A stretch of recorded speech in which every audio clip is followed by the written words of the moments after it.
Mark Zuckerberg, the founder of Facebook, has been testifying in front of Congress over the last 2 days. Zuckerberg faced off with 44 members of the United States Senate. Today's hearing is extraordinary. More than 2 billion people use Facebook every month. It's clear that the digital promised land has some minefields in it. Western democracies are rapidly shifting into new and uncharted territories. We face a number of important issues around privacy, safety, and democracy. Lawmakers grilled Facebook's Mark Zuckerberg with questions.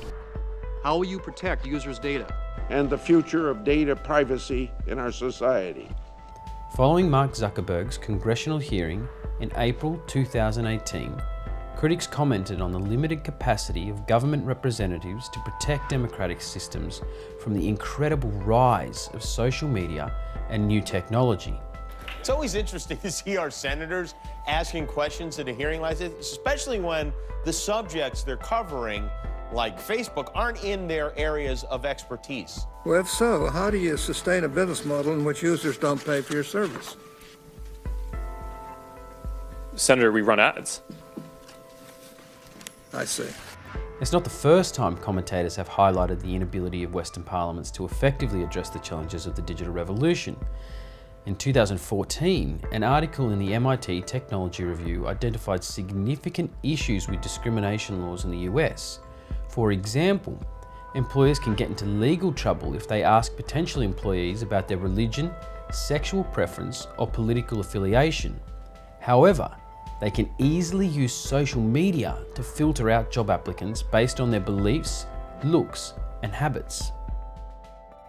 Similarly, the emergence of big data has sent regulators scurrying to respond to concerns over the rights of the individual to data ownership and privacy. And at the same time, digital advertising has made it almost impossible for Western governments to ensure the veracity and transparency of political messaging. Facebook has said that Russians sent fake campaign ads to more than 100 million Facebook users in 2016. There are people in Russia whose job it is to try to exploit our systems and other internet systems and other systems as well. So this is an arms race. So as we can see, concerns over technology's impact on democracy have been highlighted for many years now. However, the 2016 US election is the first time since the rise of the printing press that its impact has been so palpably obvious. As the fallout settles, the question must be asked: is democracy, once the shining beacon of developed nations in the 20th century, undergoing a fundamental and existential change? My name's Chris Shirley, and I'd like to take you on a journey.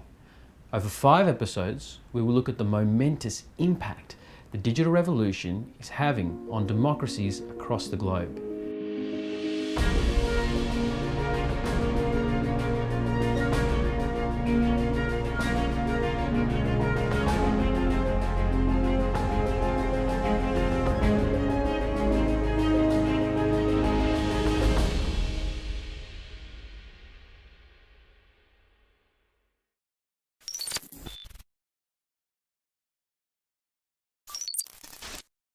In the early 21st century, significant changes to the global landscape forced governments to reconsider the economic, social, and ecological systems in which they operate. In 2008, years of economic growth across the Western Hemisphere ground to a halt following the collapse of the American housing market. The ensuing global financial crisis sent catastrophic ripples throughout the Western world, and as a result, there has been a fundamental shift in geopolitical powers across the world, with countries outside of the West such as China, the Arab Emirates, Saudi Arabia and Brazil having an increasing impact on global economic systems. In 2016, Stewert Wallis, former executive director for the New Economics Foundation, stated that a new economic system is emerging from the dust of the 2 major paradigms of the 20th century: Keynesianism, which champions the benefits of government working in conjunction with businesses, and neoliberalism, which insists on free markets and small government. What we need now is a further shift to a system that has very different values and very different institutions. Alongside the rebalancing of economic power in the early 21st century, major ecological shifts have seen consumers place a much greater focus on sustainable practices in industrial, commercial and residential context. These changes have led to Western economic systems being questioned, as they typically rely on a model of perpetual growth. Carrying on with business as usual is not actually an option, and it is actually unsustainable. Socio-cultural dynamics have also shifted across the world, resulting in a plethora of new social movements that have forced governments and businesses to re-evaluate the types of messages and channels they use to engage with the public. While a range of factors drive these economic, social and ecological changes, one contextual shift has the potential to impact the future of democracy more than any other: the rise of the digital age. The observation that technology is heavily affecting the Western political paradigm is not a new one, but relatively few commentators have really investigated the impact that the digital age is having on democratic societies and look to explore the implications for the future of the 21st century. This is exactly what we've set out to do.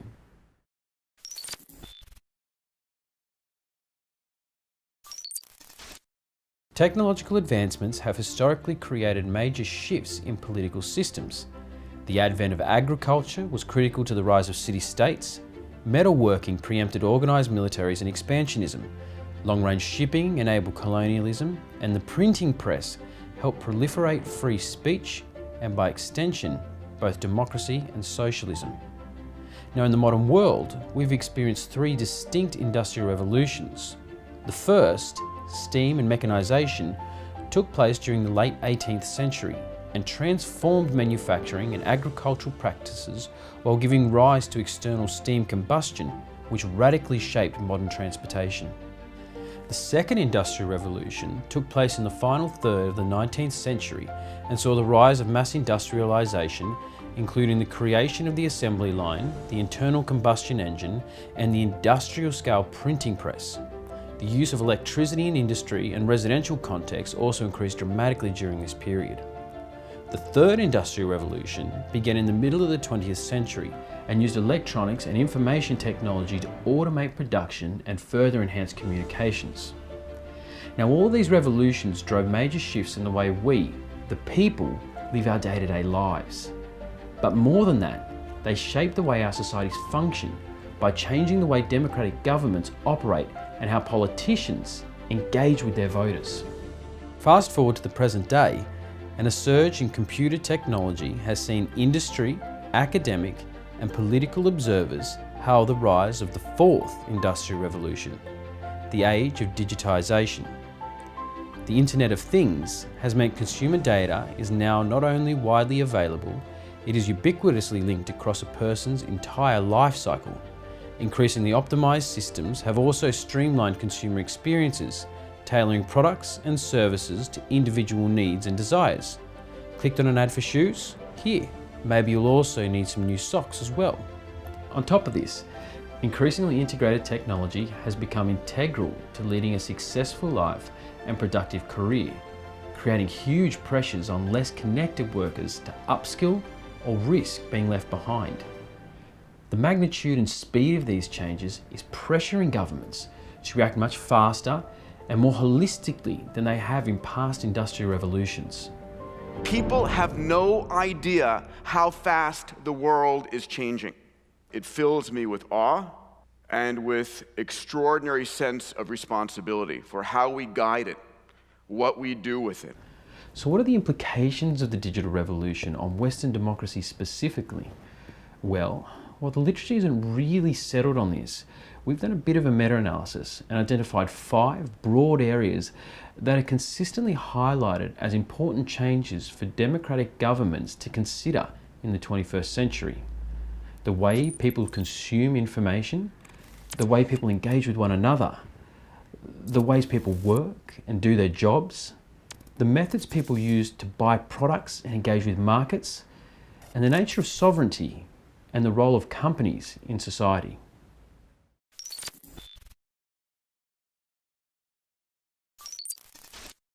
In Western democracies, The government and mainstream media have traditionally been gatekeepers of important information, such as current affairs, the state of the economy, and global relations.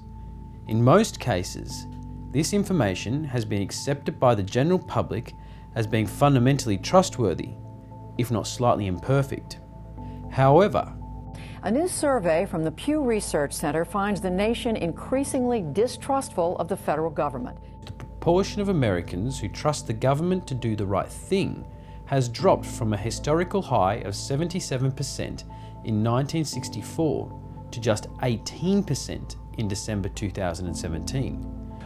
People are very concerned that government's not getting anywhere. Similarly, the Statista website recently reported only 17% of viewers trust broadcast TV news, and it's probably reasonable to assume this trend will only become more pronounced in the age of fake news. When we turn on the news, we're often presented with an image of reality that is lacking in depth, clarity, and humanity. In parallel, the internet has led to a dramatic increase in individuals and alternative news platforms broadcasting their own messages to consumers. Some high-profile examples of these include Alex Jones, Breitbart, The Young Turks, and Russell Brand. These individuals and alternative news platforms are fundamentally changing information delivery across the globe by reducing the traditional barriers to entry that large-scale news organisations have historically needed to overcome. While in many cases this can be a good thing, it can also have the effect of reducing the level of validation that news is subjected to before it is delivered to the masses.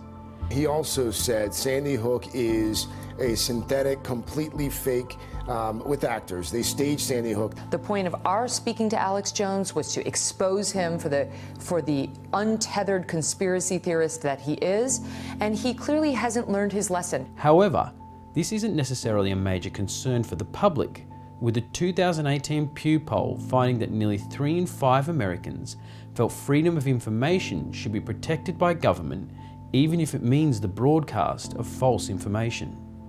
The last, few years, certainly this last year, has crystallized the notion of fake news in a way that's truly alarming and not just some slogan to be thrown around.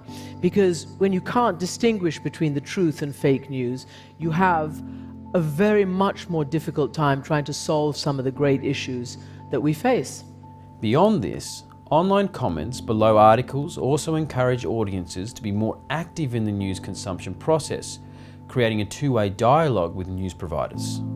Finally, optimized web settings mean that consumers are presented with content that directly correlates with their past behaviours, making it harder for governments to ensure people see a well-rounded set of views. In the next few years, it'll be anachronistic to visit a website that hasn't been customized to your personal interests in some way.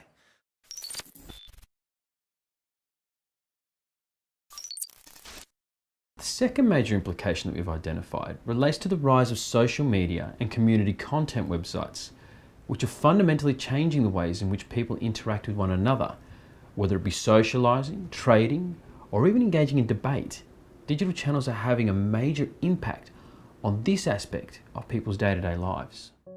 Not only does social media act as a supplement or even a replacement for traditional face-to-face or telephone conversations, it also encourages a number of other types of social interactions.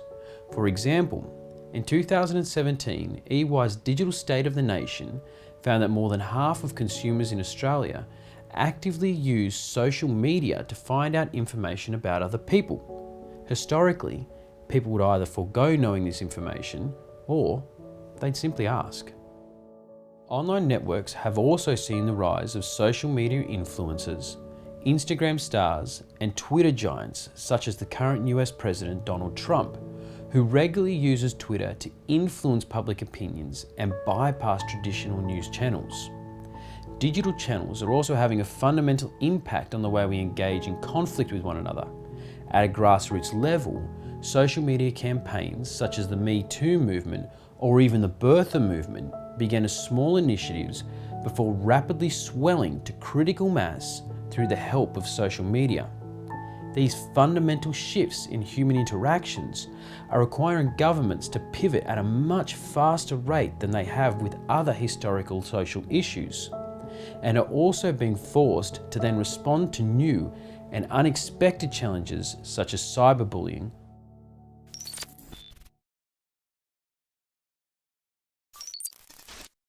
As our third major implication, we have observed that the way people work and engage with their employers is fundamentally changing, and they expect the government and regulation to keep up. In the 19th century, unionisation in the US, England, and smaller nations such as Australia led to sweeping workplace reforms. The digital age is set to change working conditions at a similar, if not greater level. For example, robotics and process automation have made huge parts of the traditional workforce redundant. In a recent thought leadership piece by BDO Australia, it was found that by 2020, more than 50% of mining workers in the country are expected to be replaced by robots. At the same time, many workers are demanding their employers provide more agile working conditions, such as flexible working hours, to help them lead more successful modern lifestyles. This is increasingly critical for companies to maintain a diverse and highly engaged workforce. As a result of these changes, commentators and political personalities across the world have noted the growing need for workplace reforms in increasingly digital nations. In the world that we are creating very quickly, we're going to see more and more things that look like science fiction and fewer things that look like jobs. In the US, the populist Trump and Sanders movements focused heavily on the need for workplace reform following increasing automation and ongoing disruption in specific industries. We need a major federal jobs program which puts millions of people back to work at good-paying jobs. For example, despite the US economy adding 138,000 new jobs in the month of May in 2017, the retail sector had a net loss of more than 6,000 jobs. These job losses were, at least in part, a result of increasing online trading hubs that are simply able to outperform the physical channel on price in almost every scenario. Now, there are obviously a number of other social and economic factors that underpin these issues, including migration and the increasing pressure placed on industries by China, India, and other post-developing nations. However, there is no doubt that automation and increasing access to global markets is a key factor in changing workplace conditions. The implication is that many of the crazy political situations that we've seen in Western democracies in the last few years can be directly linked back to the incredible impact the digital revolution is having on the way we work.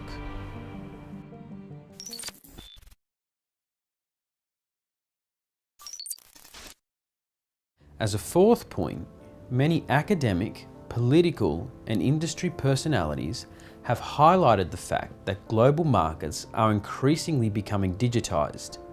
The online channel has not only increased consumer access to global supply hubs such as China, but it has also changed the very nature of supply. The gig economy has, at the most foundational level, changed how consumers view products. Why buy a new car when you can just borrow one from a service provider when you need it? Beyond this, the rise of data-driven customer solutions and the ability for many systems to now be integrated is increasingly providing consumers with seamless links between different services. For example, in Australia, the My Health Record initiative enables patient data to be seamlessly shared between different medical health providers. So rather than giving your personal history each time you visit a clinician, they are able to access your records instantaneously. This has a number of regulatory implications for governments, however, not least of which is that despite wanting a more integrated, data-driven experience, consumers are highly concerned when it comes to privacy and data security. In a 2017 survey with 2,000 Americans, PwC found that only 1 in 4 consumers believe that most companies handle their sensitive personal data responsibly, and 7 in 10 believe that companies are vulnerable to hacking. And in many ways, consumers are right to be concerned. For example, in 2017, the UK's NHS Health Service was subject to a major ransomware attack, where patient data was breached and held to ransom by international hackers. Similarly, in 2011, Sony's PlayStation network was hacked, and the personal details of up to 77 million users was compromised. So the many dangers for digital consumers are really quite clear.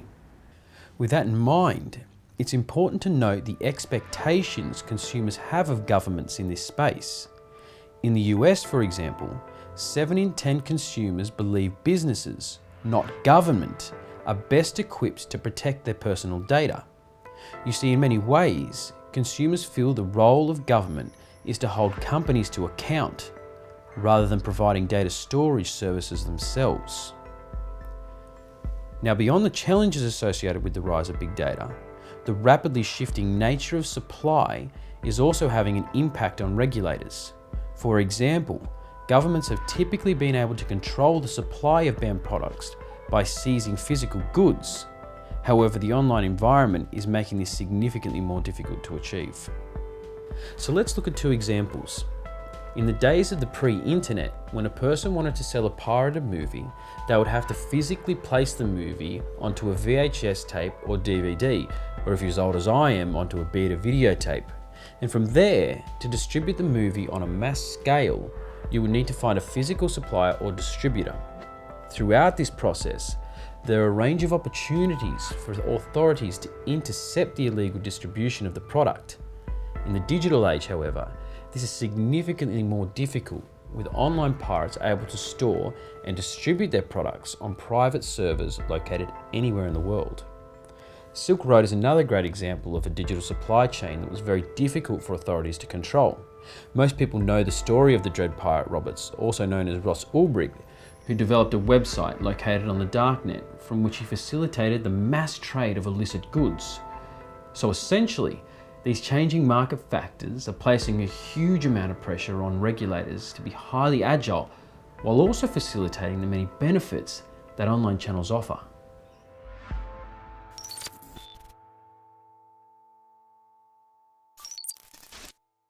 The final implication for governments is the changing nature of sovereignty in a highly globalized corporate world. Carlos Moedas, Commissioner for Research, Science and Innovation with the European Commission in Brussels, recently stated that the way we live today is that problems have no borders. If you try to regulate at the level of a country, it becomes very complex. As a result, governments are needing to take a broader and more collegial approach to regulation and legislative strategies.